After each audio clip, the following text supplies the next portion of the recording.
শুভ সকাল। আজ 19শে চৈত্র 1431, ইংরাজির 2রা এপ্রিল 2025।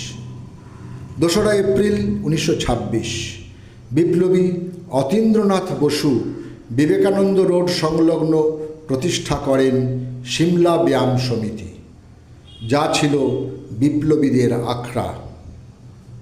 বিশ্বের ঔপন্যাসিকদের ঔপন্যাসিক হিসেবে খ্যাত এমিল জোলার আজ জন্মদিন। 2রা এপ্রিল 1840 প্যারিসে জন্মগ্রহণ করেন তিনি। প্রকৃতিবাদী চিন্তাধারার প্রবক্তা ছিলেন।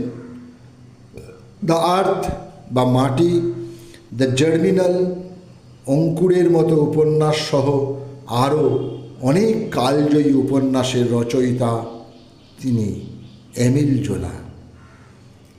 ভারতীয় কবি, অভিনেতা ও রাজনীতিবিদ হীরেন্দ্রনাথ চট্টোপাধ্যায়ের আজ জন্মদিন। সময়টা 1898। বংশপরিচয়: পিতা অঘোরনাথ চট্টোপাধ্যায় ভারতের প্রথম ডিএসসি, জ্যেষ্ঠ ভ্রাতা কমিউনিস্ট বিপ্লবী বীরেন চট্টোপাধ্যায় এবং বোন দেশনেত্রী সরোজিনী নাইডু। বাল্যবিধবা কৃষ্ণা রাওকে বিবাহ করেন। পরবর্তীতে তিনি সমাজসেবিকা কমলা দেবী চট্টোপাধ্যায় নামে খ্যাত হন। তাঁর কবিতার প্রশংসা করেছেন স্বয়ং রবীন্দ্রনাথ ঠাকুর। তাঁর অভিনীত হিন্দি চলচ্চিত্রগুলি হল আশীর্বাদ, সাহেব বিবি और গুলাম, চল মুরারি হিরো বনকে, বাউরচি ইত্যাদি। এছাড়াও গুপি গাইন বাঘাবাইন, সীমাবদ্ধ, সোনার কেল্লা, সিধু জাটার চরিত্রে বাঙালির কাছে তিনি বহুল পরিচিত। পাঞ্জাব প্রদেশের লাহোরে জন্মগ্রহণ করেন বিখ্যাত হিন্দুস্থানি খেয়াল সঙ্গীতজ্ঞ বড়ে গুলাম আলী। আজ তাঁর জন্মদিন। সময়টা 1902। সঙ্গীত নাটক একাডেমি পুরস্কার প্রাপ্ত বড়ে গুলাম আলী 1962 সালে পদ্মভূষণ পদকে ভূষিত হন।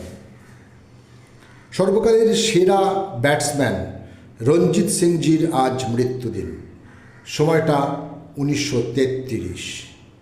তাঁর নামে আজও ভারতের রঞ্জি ট্রফি অনুষ্ঠিত হয়। রঞ্জি তাঁর ডাক নাম। অস্ট্রেলিয়া দলের বিরুদ্ধে টেস্ট ম্যাচে ইংল্যান্ডের খেলোয়াড় রঞ্জিত সিংজি যখন 154 অপরাজিত, সেই ম্যাচেই ইংল্যান্ডের দ্বিতীয় সর্বোচ্চ রান 19। একজন বাঙালি সাহিত্যিক ও উকিল হলেন অতুলচন্দ্র দত্ত।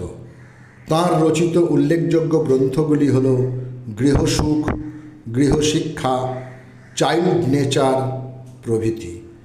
1965 সালের 2রা এপ্রিল 89 বছর বয়সে তিনি প্রয়াত হন।